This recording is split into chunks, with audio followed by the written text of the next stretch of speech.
Kompol Kosmas.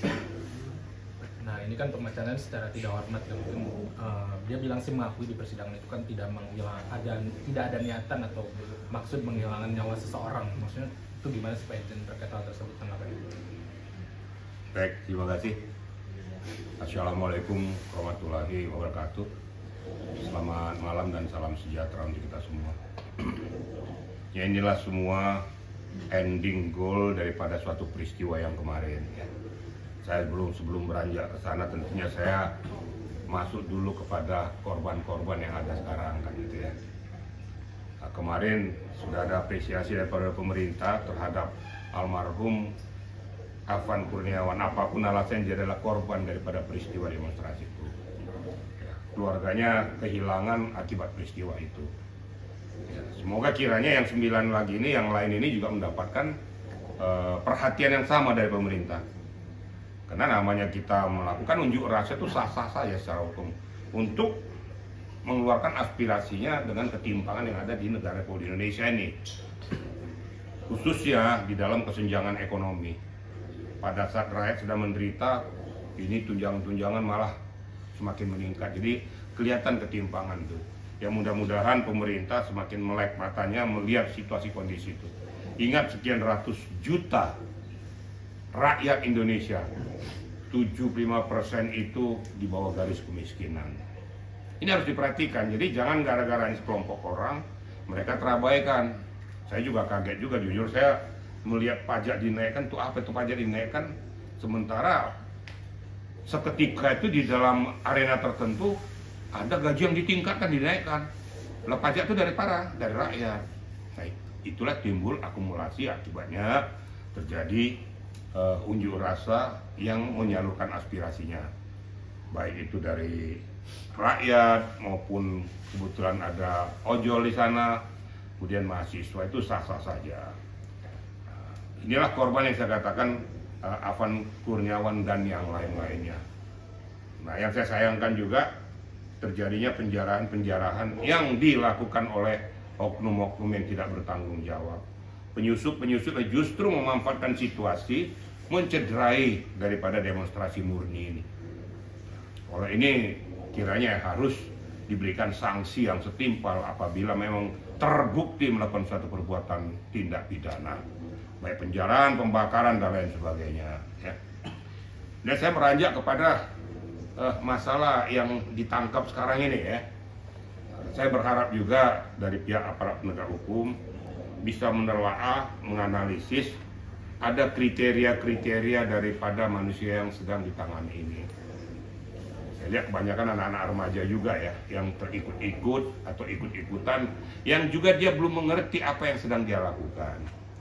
Nah, tentunya ada juga faktor pemaaf daripada aparat pemerintah, khususnya penegak hukum, biar mengeliminir kalau memang anak-anak remaja ini ya faktor pemaaf kan dibina kan perlu, tapi tentu disampaikan bahwa kamu melakukan pelanggaran itu, tapi bukan harus dilakukan penahanan dan lain sebagainya, sehingga merusak daripada mental daripada anak remaja itu.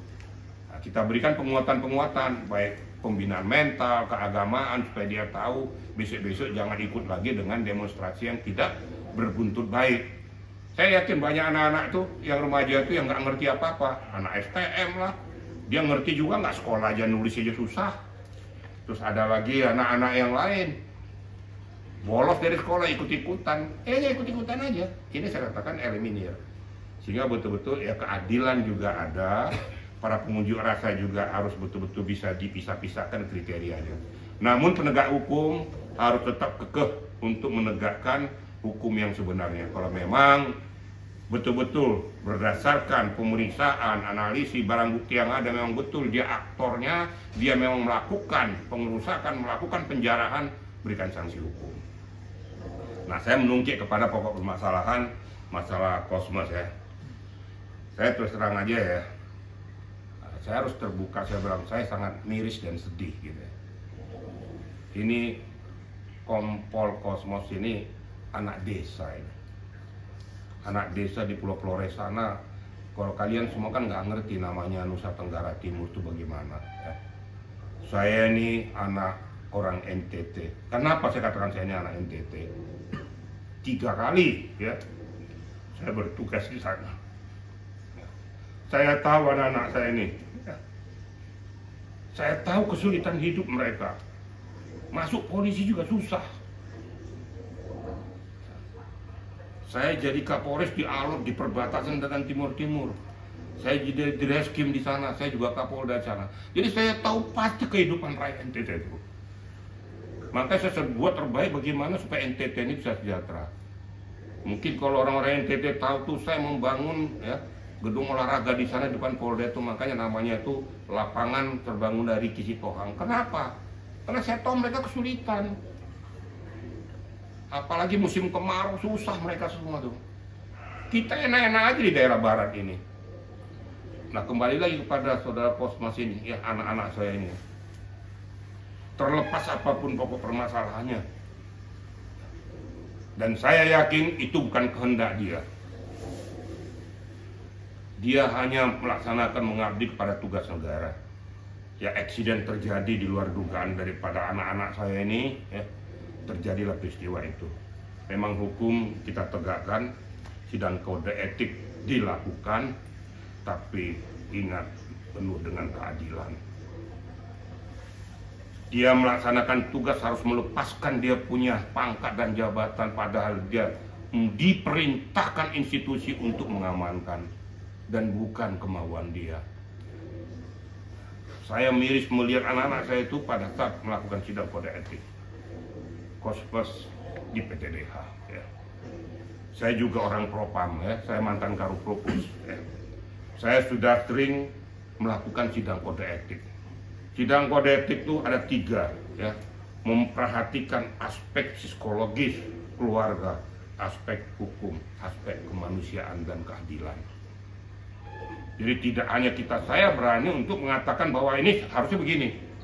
Umpamanya ada masukan melakukan ini, kalau tidak sesuai dengan apa yang di hati nurani saya harus berani untuk melakukan itu.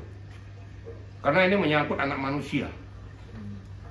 Terlepas sekali lagi apapun tindakan yang terjadi di lapangan mengakibatkan matinya orang lain. Kalau dalam bahasa hukum saya, inilah namanya nutwil, ya. Tidak ada alternatif lain. Suka tidak suka terpaksa saya lakukan tindakan ini. Kalau enggak saya mati. Lihat situasi kondisi itu. Ya. Tapi dampaknya memang ada korban jiwa dan sudah mendapatkan apresiasi. Siapapun yang menjadi korban di sini patut kita apresiasi. Tapi tolong berikan keadilan kepada anak saya. Ya. Sudah pantas enggak, layak enggak di PTDH. Dia bukan perampok, dia bukan penjara, dia bukan koruptor, dia bukan pelaku kejahatan. Saya ketuk hati nurani daripada pimpinan-pimpinan pemutus ya. Pada saat kamu mengetokkan palu memutuskan vonis itu, hati nuranimu gimana kira-kira? Sesuai dengan hati nuranimu atau bertentangan dengan hati nuranimu? Ingat pada saat ya si orang tersebut mendengarkan vonis itu dengan berurayan air mata. Yang kena bukan hanya dia, keluarganya. Keluarganya berdampak, dan saya tahu Kosmas ini bukan orang kaya loh ya. Kosmas ini juga orang-orang miskin. Saya tahu di desanya tuh, karena saya pernah Kapolda di sana. Saya mendengar tuh miris ya. Jadi saya juga ngomong sambil terharu gitu ya. Tolong pemutus-pemutus itu ya, jangan lakukan itu hanya kehendak pribadimu, tapi lakukanlah dengan keadilan. Berkeadilan terhadap pribadinya, terhadap keluarganya, ya. Juga terhadap masa depannya, karena ada tanggung jawabnya terhadap anak-anak dan istrinya. Itu harapan saya kepada pimpinan Polri, buka mata hati. Saat kau memberikan vonis itu, baca hati nuranimu. Sudah pantas gak? Karena kau akan bertanggung jawab kepada anak, istri, keluarga, dan kepada Yang Maha Kuasa. Itu kira-kira dari dia ya. Jenderal, ini setelah sidang kemarin muncul petisi penolakan pemecatan Kosmas itu yang sudah ditandatangani 130 orang. Ini seperti apa benar? Itu dari rakyat NTT ya? Itu kan dari masyarakat yang menimbulkan pro kontra. Masalah pro kontra itu biasa ya manusia pada saat orang lagi dilanda emosional dan lain sebagainya. Karena mereka tidak melihat peristiwa itu secara utuh. Ya, timbullah gejolak, akumulasi kekecewaan, kemarahan itu. Tapi setelah kita telaah, ya, penolakan ini merupakan cermin dan merupakan ketukan juga bagi para pemutus-pemutus. Ya. Komandan-komandan yang di atas, ya, jangan korbankan anak buahmu. Ya. Saya juga mantan komandan juga dulu. Dikala anak buah saya itu melaksanakan tugas sesuai dengan etika prosedur, kamu harus bertanggung jawab. Bila penting, kamu berhenti. Itu baru komandan namanya. Ya. Karena mereka yang melaksanakan tugas.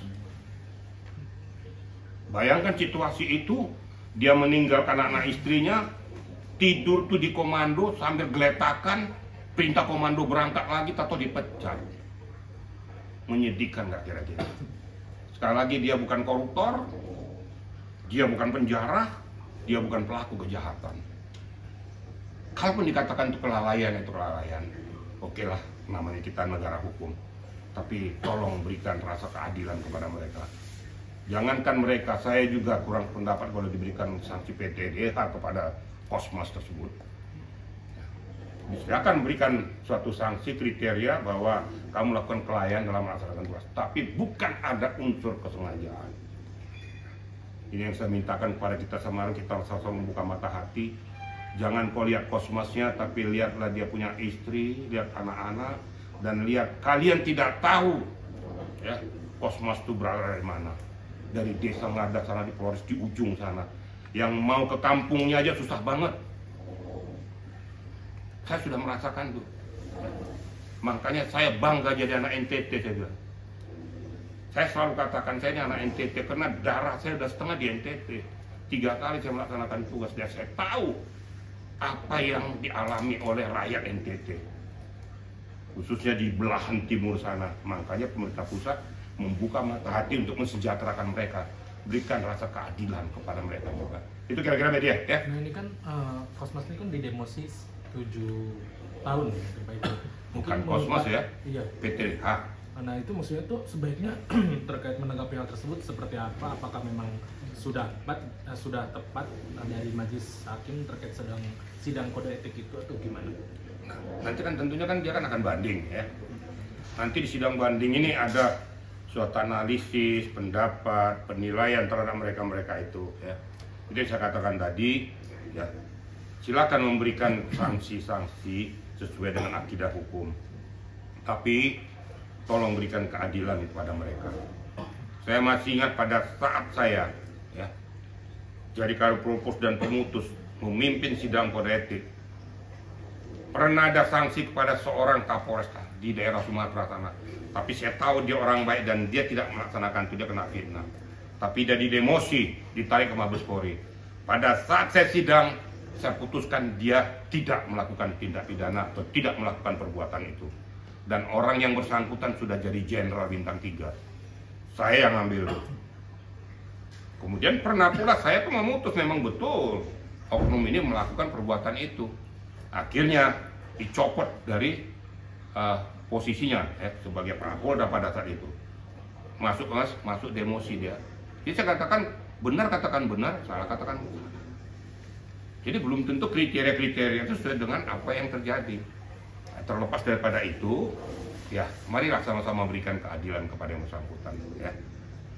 Termasuk kepada orang-orang yang kena korban ini. Nah, saya juga minta pemerintah, kebetulan yang viral ini adalah Afan Kurniawan. Yang 9 yang mati ini, yang ikut memberikan aspirasinya dapat perhatian nggak dari pemerintah? Berikan keadilan yang sama juga kepada mereka. Nah ini kan terjadi kesenjangan sosial lah. Ini juga mati juga kok. Nah, mereka sama-sama menggunakan aspirasinya. Tolong juga mereka juga korban daripada perusahaan, untuk berikan keadilan yang sama kepada mereka. Sehingga anak-anak bangsa yang kebetulan mereka terjepit dengan situasi kondisi, akhirnya korban akibat daripada perusahaan ini mendapatkan perhatian yang sama daripada pemerintah. Sehingga anak bangsa ini betul-betul mendapatkan keadilan juga dari pemerintah. Jangan kita sekali-kali, saya bilang berkali-kali sudah ngomong, jangan kita menari-nari di atas penderitaan rakyat. Makanya perhatikan rakyat yang di bawah sana. Kita enak, ya seperti bagi saya, bagi uang sekian nggak terlalu berpengaruh. Bagi mereka itu sangat berpengaruh sekali. Ya. Mereka jual apa, jual kue atau jual apa namanya untuk ngelap-lap mobil itu, padahal untungnya cuma 5.000, 10.000. Belum tentu laku satu hari. Ya. Dia jualan dari mulai jam 6 sampai jam 6 sore. Dia bawa pulang cuma 20.000. Terfikir nggak sama para pimpinan-pimpinan ini? Terfikir nggak dengan pemerintah itu melihat mereka? Makanya sering turun ke jalan. Turun lihat tuh yang ada di pinggir jalan itu. Asongan-asongan yang jalan itu. Lihat mereka tuh. Kalau memang kau punya hati ya, apa yang bisa kau berikan, berikan. Saya sudah lakukan. Ya. Saya nggak peduli biar mengklakson dari belakang, nggak ada urusan. Saya turun. Saya panggil tuh. Saya rasa kalau para media ataupun para netizen yang lihat itu pasti tahu. Ada juga yang foto saya nggak peduli tuh. Bukan sekali, dua kali, berkali-kali. Kenapa? Karena saya bisa merasakan nuansa kebatinan pada rakyat itu. Sekarang mereka-mereka, orang-orang yang punya duit ini merasakan nggak nuansa kebatinan itu? Tanya diri pada orang-orang yang berduit itu. Kira-kira begitu, ya, media? Satu lagi nih, Pak Irjen. Oke? Proses hukum yang soal penjarahan itu sudah mulai berjalan. Ya sesuaikan aja dengan etika prosedur. Ya. Kalau memang betul-betul bukti permulaan yang cukup menyatakan mereka melakukan suatu perbuatan tindak pidana, sesuaikan aja dengan etika prosedurnya. Tapi kalau seandainya ikut-ikutan ini, ya saya sebagai Purnawirawan Polri juga mengharapkan jangan dikebiahuya juga. Ya. Berikan juga kesempatan kepada mereka, pembinaan mental, ya, pembinaan agama, supaya jangan lagi melakukan perbuatan itu. Tidak semuanya harus dihukum. Pembinaan juga perlu pada mereka. Sekali saya katakan, yang saya perhatikan, saya sudah lihat juga di media, saya lihat banyak anak-anak remaja. Anak-anak remaja ini yang perlu dibina mentalnya, perlu diarahkan mereka, tapi kembalikan mereka kepada keluarga. Tapi kalau yang provokator? Ya? Kalau yang provokatornya? Provokator jangan ditanya, sikat habis. Menurut saya provokator tuh kasus sanksi yang terberat loh. Karena apa? Merusak tatanan negara. Lihat aja yang cuap-cuap itu, kesempatan pada saat situasional ini, dia lebih banyak bercuap-cuap, lebih banyak berapi-api untuk membakar. Ada yang tadinya mingkem dia tadinya, supaya muncul situasi ini, wah dengan slogan-slogan agama dihantam dulu, dia keluarkan, ya silakan nilai sendiri aja.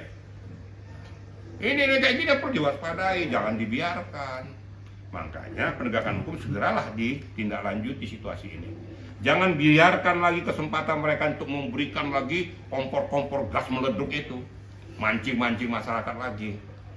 Tapi samping itu juga pemerintah mulai membuka mata hati. Jeli, lihatlah rakyatmu banyak di bawah garis kemiskinan. Jangan kita merem melihat situasi itu. Turunlah wahai kalian legislatif, turun kalian ke jalan raya tuh, lihat mereka itu hidupnya sudah layak atau enggak, patut untuk dibantu atau enggak. Namanya kita baru negara yang berkeadilan, itu loh. Katanya keadilan sosial bagi seluruh rakyat Indonesia. Udah adil nggak bagi rakyat jelata ini? Udah adil nggak bagi orang-orang miskin nih? Udah adil nggak para pencari-cari kehidupan ini? Udah adil nggak para asongan, penjualan-jualan di pinggir jalan, tukang ojek yang belum tentu dapat uangnya dia dari penumpang? Nah, perhatikan. Saya ngomong nggak keras di sini kenapa? Saya sering melihat gitu loh. Banyak nongkrong, tukang ojek itu belum tentu dia dapat penumpang. Makanya kalau seandainya ada ngantarkan makanan Gojek itu ya, kalau dibikin itu 19.000 ya jangan kok kasih 19.000, pelit banget lu jadi manusia. Kasarannya begitu. Ya. Datang tukang ojek sama saya, lakukan loh ya. Kecuali saya nggak lakukan. Dia datang ke rumah saya lihat nilainya 65.000, saya kasih 250.000. Ini terbukti, cuma yang maha kuasa yang tahu. Saya bisa bohongi kalian, tapi yang maha kuasa nggak bisa saya bohongi. Ya. Saya lakukan kenapa? Belum tentu satu hari itu tidak dapatnya lagi tuh. Atau dia harus makan, harus nunggu kepanasan. Jangan cuma mesen aja, pesen 19.000 kok kasih. Nanti lama-lama dimakan setan duitmu tuh. Saya terpaksa ngomong gitu. Kadang-kadang kesel juga saya lihat tuh. Dipanggil tukang ojek yang sialnya lagi, tukang ojeknya datang. Terus sudah keluar orang rumahnya, lah dia kan sudah bayar ini. Udah ditinggal aja deh. Ditinggal aja kayak kita kurang ajar tuh yang pesan itu. Cocoknya digamparin orang-orang kayak gitu. Orang kayak gitu. Makanya kasihan lah ya. Tolong perhatikan mereka itu gitu loh. Oke, Pak Jenderal. Ya, itu aja ya. Terakhir Pak Jenderal, Pak Jenderal tadi terharu. Kedua sangat antusias melihat perkara demo ini. Namun juga kemarin saya wawancara keluarga dari korban sendiri bilang bahwa ini bukan hanya musibah yang sudah ya sudah. Keluarga juga sudah memaafkan. Dengan proses pemecatan seorang yang diduga tidak melakukan dengan sengaja, apa poin dari Pak Jenderal sendiri? Poin bagi saya tuh, makanya saya bilang, saya ambil dari segi keimanan ya. Yang Maha Kuasa saja memaafkan umatnya yang berdosa. Nah kita ini kenapa tidak saling memaafkan? Pihak keluarganya aja sudah memaafkan, pemerintah sudah memberikan atensi, dan saya yakin yang melakukan ini tidak ada unsur kesengajaan melakukannya. Ya sudahlah, sudahilah. Kemudian kepada pemutus-pemutus tadi, buka mata hatimu di dalam memutuskan itu.